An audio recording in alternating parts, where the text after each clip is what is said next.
Installer des consultations publiques de psychanalyse. Cette proposition concerne les écoles de psychanalyse et les psychistes en général. Elle sollicite aussi des professeurs d'université et des pouvoirs publics. Plusieurs choses. D'abord, l'utilisation des bâtiments publics, les mairies et toutes les salles utilisées par l'administration.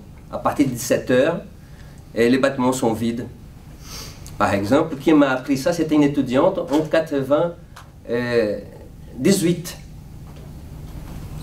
La CPP était remplie du matin au soir, du vendredi au samedi. Elle m'avait dit, monsieur, j'ai appris que le samedi, la CPP est fermée. Puis-je utiliser? Oui. Elle a commencé, elle a rempli très rapidement tout le samedi. Et une collègue a appris ça, elle a pris le dimanche. Voilà. Et c'est à partir de là que j'ai commencé à voir, dans les mairies et dans les campagnes, les bâtiments sont vides. Eh bien, faisons usage. Deuxième chose. Donc l'étudiant utilise, et cet étudiant doit être en psychothérapie ou en psychanalyse. Condition sine qua non. Troisième, il sera inscrit à la faculté de psychologie et de médecine, bien évidemment. Quatrième, les revenus des consultations qu'il effectuera lui reviendront pour moitié. L'autre pour l'association qui aura la responsabilité d'encadrer l'étudiant. Il aura ainsi de l'argent pour s'habiller, se nourrir, acheter des livres. Enfin, à la fin de ses études, il aura une clientèle et pourra s'installer de manière autonome.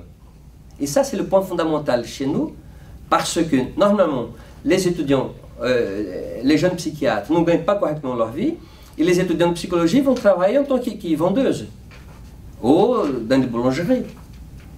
Aucun étudiant chez nous, quand ils commencent en première et deuxième année leurs études, et qu'ils terminent, quand ils ont le diplôme, ils ont une clientèle. Pas parce que nous avons donné, parce qu'ils ont travaillé pour. L'unique chose qu'on fait, c'est prêter le local. L'étudiant est devenu un clinicien, articulant une théorie fine, la psychanalyse, celle qui en maltraite tellement. Hein.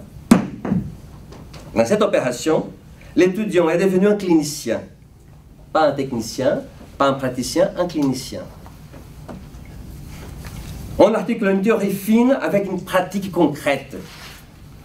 Et le patient, quant à lui, retrouve le chemin de l'amour et du travail. La même visée de Freud fonctionne encore en 2017.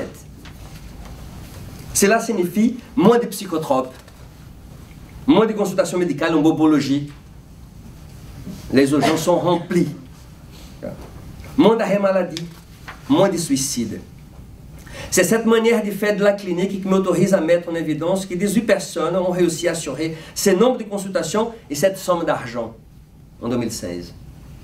Si vous contestez cette manière de faire, montrez-nous la vôtre et je vous suivrai. Sinon, rassemblons-nous et passons à la dernière étape de ce projet, à savoir écrire au nouveau président élu. Et cette proposition est portée par votre école, votre fédération, votre association. Nous ne sommes pas pressés, mais nous n'avons pas de temps à perdre. Merci de votre attention.